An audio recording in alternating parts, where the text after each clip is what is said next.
High friends, Manjushree home cook and blogs থেকে আমি মঞ্জুশ্রী আবারও চলে এলাম একটা রেসিপি নিয়ে, যা হলো চিকেন কারি। আপনারা অনেক রকমের চিকেন তৈরি করে খেয়েছেন বা রেসিপি করে খেয়েছেন, তবে আমি আজকে যেভাবে তৈরি করেছি আপনারা ফুল ওয়াচ করে দেখলে বুঝতে পারবেন আমি আজকে চিকেন রেসিপিটা কিভাবে তৈরি করলাম। তাহলে চলুন বন্ধুরা, মূল রেসিপিতে ফেরা যাক। এখানে আমি 1 কেজি চিকেন নিয়েছি।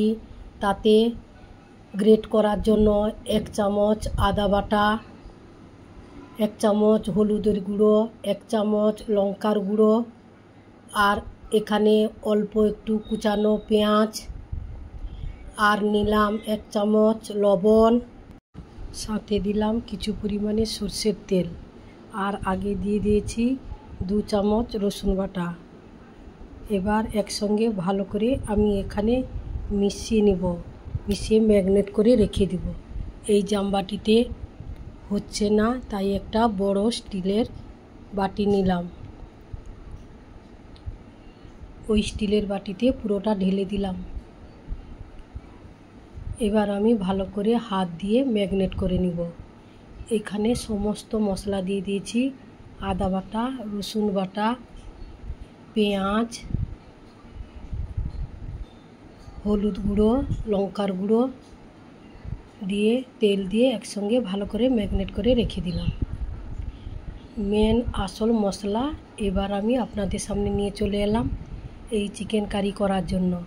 একটা ছোট্ট ননস্টিক প্যানে 3টে শুকনো লঙ্কা, সাথে দিলাম 1 চামচ গোটা জিরে, আর দিলাম টমেটো। একটা টমেটোর অর্ধেকের থেকে একটু বেশি। এইভাবে তেলের মধ্যে আমি এটাকে ফ্রাই করে নেব। তার সঙ্গে দিয়ে দিলাম একটা বড় সাইজের পেঁয়াজ। এইটাকে আমি এখানে ভেজে নিয়ে রোস্ট করে নেব। এইভাবে যদি আপনারা চিকেন কারি করেন তাহলে অসাধারণ টেস্ট হবে। তাহলে চলুন বন্ধুরা, অবশ্যই আপনারা একটা লাইক দিয়ে ফুল ওয়াচ করে ভিডিওটা দেখবেন। তাহলে এখানে আমার এইভাবে মশলাটা আমি তেলের মধ্যে ভেজে নিয়েছি। এবার মিক্সার গ্রাইন্ডারে আমি এটাকে পেস্ট করে নিব। তাহলে এখানে টমেটো, পেঁয়াজ, শুকনো লঙ্কা আর জিরে দিয়ে গ্যাসে কড়াইটা বসিয়ে দিলাম। কিছু তেল গরম করে নিয়েছি। এবার চিকেন কারিতে যে আলুগুলো দিব, তেলের মধ্যে আলুগুলো লাল লাল করে আমি ভেজে নেব।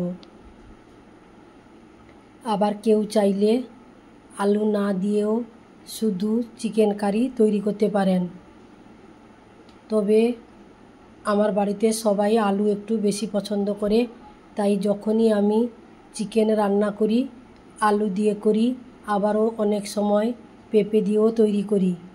তাহলে লবণ হলুদ দিয়ে আলুগুলোকে আমি এইভাবে লাল লাল করে ভেজে নেব। আলু দিয়ে চিকেন রান্না করলে খেতেও খুব ভালো লাগে। অনেকে আবার আলু পছন্দ করেন না, তবে আমার মনে হয় আলু মোটামুটি সবাই পছন্দ করেন। এবার আলুটা তুলে নিলাম। ওই কড়াইতে আবারও কিছু সরষের তেল নিলাম, দিয়ে এখানে 2টো শুকনো লঙ্কা, 2টো তেজপাতা, গোটা গরম মশলা আর 1/2 চামচ গোটা জিরে দিয়েছি ফোড়ন হিসাবে, আর কালার আসার জন্য অল্প একটু চিনি দিয়েছি। এবার ফোড়নটাকে তেলের মধ্যে একটু ভেজে নেব। স্মেল আসার পর কুচিয়ে রাখা পেঁয়াজটা দিয়ে দিব। এখানে 4টে মিডিয়াম সাইজের পেঁয়াজ কুচিয়ে রেখেছিলাম, পেঁয়াজটা দিয়ে দিলাম। এবার পেঁয়াজটাকে লাল লাল করে এখানে ভেজে নেব।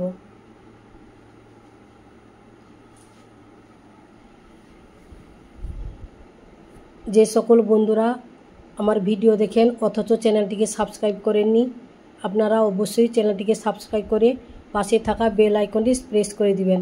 তাহলে আপনাদের কাছে আগে আমার নোটিফিকেশান পৌঁছে যাবে, তাহলে ভিডিও দেখতেও আপনাদের সুবিধে হবে। এবার মূল রেসিপিতে ফিরলাম। পেঁয়াজটা ভাজা ভাজা হয়ে আসার পর 3 চামচ রসুনের পেস্ট দিলাম আর 3 চামচ আদার পেস্ট দিলাম। এবার একসঙ্গে আমি কষিয়ে নিব পেঁয়াজের সঙ্গে। আদা রসুনের একটা গন্ধ থাকে, এখানে ভালো করে আদা রসুনটাকে তেলের মধ্যে মেরে নিব। অল্প তেল দিয়ে আমি চিকেনটা রান্না করছি, কারণ চিকেনের মধ্যে বেশিরভাগটাই চর্বি আছে, ওতে চর্বি তো তৈলাক্ত জিনিস, তাই এখানে আমি রান্নার সময় তেলটা খুব কম দিয়েছি। মাংস কষাতে গেলে ওই চর্বি থেকে তেলটা বেরিয়ে আসবে। পেঁয়াজ রসুন কষানোর পর আদার সঙ্গে আমি একটা বড় সাইজের টমেটো কেটে দিয়ে দিলাম। এবার টমেটোকেও একসঙ্গে ভালো করে মশলার সঙ্গে কষাবো। কষানো হয়ে গেছে। এবার যে পেস্ট আমি তৈরি করেছিলাম ওই পেস্টের বাটাটা এখানে দিয়ে দিলাম। বলতে ফ্রাইং প্যানে যে আমি টমেটো, জিরে, শুকনো লঙ্কা, পেঁয়াজ, টমেটো এইগুলো একসঙ্গে যে ভেজে পেস্ট করে নিয়েছিলাম ওই পেস্টটা দিয়ে দিলাম। তাহলে ওই পেস্টটা যদি আপনারা দেন তাহলে চিকেন কারির টেস্টটা দ্বিগুণ বেড়ে যায় এবং খুব টেস্টফুল হয়। অবশ্যই আপনারা এইভাবে আমি যেভাবে তৈরি করলাম অবশ্যই একদিন হলেও এইভাবে ট্রাই করবেন চিকেন রান্নার সময়। আমার মনে হয় অবশ্যই ভালো হবে, খারাপ হবে না এবং একবার খেলেই বুঝতে পারবেন। তারই সঙ্গে সঙ্গে এখানে আমি 2 চামচ লঙ্কার গুঁড়ো, 1 চামচ প্লেন লঙ্কার গুঁড়ো আর 1 চামচ কাশ্মীরি লাল লঙ্কার গুঁড়ো কালার আসার জন্য দিয়েছি। তারই সাথে সাথে আমি এখানে 1/2 চামচ হলুদের গুঁড়ো দিলাম। দিয়ে এবার ভালো করে মশলার সঙ্গে মিশিয়ে নিব। কষাতে হবে যতক্ষণ না মশলা থেকে তেল বেরোচ্ছে। তাহলে মোটামুটি আমার কষানো হয়ে গেছে। আগে থেকে চিকেনটা ম্যারিনেট করে রেখেছিলাম, আপনাদেরকে তো দেখালাম। ওই চিকেনটা দিয়ে দিলাম ওই মশলার উপরে। এবার চিকেনটাকে ভালো করে এখানে কষাবো। তারই সঙ্গে সঙ্গে আলুটাও ভেজে রেখেছিলাম, আলুটাও দিয়ে দিলাম। এবার আলু চিকেন এখানে ভালো করে কষাতে হবে যতক্ষণ না রসটা শুকিয়ে যাচ্ছে। চিকেনের থেকে একটা রস বেরোয়, ওই রসটা যেন শুকিয়ে যায়। কিছুক্ষণ কষানোর পর আমি ঢাকনা দেব। 10 মিনিট পর ঢাকনা খোলার পর দেখুন বন্ধুরা অনেকটাই রস খেঁচে এসছে। তবে এইভাবে আরও কিছুক্ষণ কষাতে হবে, যত কষাবেন তত টেস্টফুল হবে। না কষালে জল ঢেলে দিলে যে কোনো রেসিপি কোনো টেস্ট আসে না। তাই আমি কিছুক্ষণ বলতে এখানে 10 থেকে 15 মিনিটের বেশি আমি এইভাবে অনবরত নেড়ে নেড়ে আমি এখানে ভালো করে কষিয়ে নিব। আর আজকে রেসিপিটা আমার কেমন হয়েছে আপনারা কমেন্ট বক্সে অবশ্যই কমেন্ট করবেন যে আজকে আমার চিকেন কারি রেসিপিটা কীরকম হয়েছে। আজকে চিকেন কারি রেসিপিটা আমি একটু অন্য ধরনের আপনাদের সামনে তুলে ধরলাম। তাহলে কষানো হয়ে গেছে। এবার আগে থেকে জলটা গরম করে রেখেছিলাম ওই জলটা দিয়ে দিলাম। জলটাকে দিয়ে এটা খুন্তি দিয়ে চারধার থেকে আমি এইভাবে নেড়ে চেড়ে নিব, ভালো করে গুছিয়ে নিব।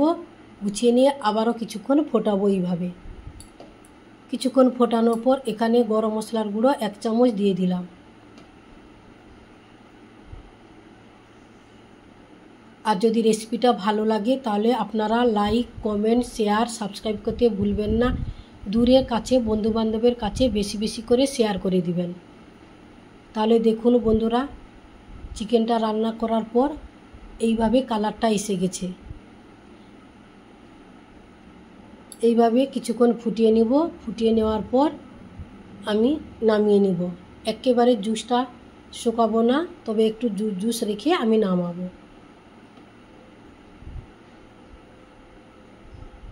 গ্যাসের ফ্লেমটা এবার বন্ধ করে দিলাম। বন্ধ করার পর এইভাবে কালার এসে গেছে। তাহলে আজ আসছি, নমস্কার। আবারও আপনাদের সঙ্গে অন্য কোনো রেসিপিতে দেখা হচ্ছে। ততক্ষণে ভালো থাকুন। Tata, bye bye.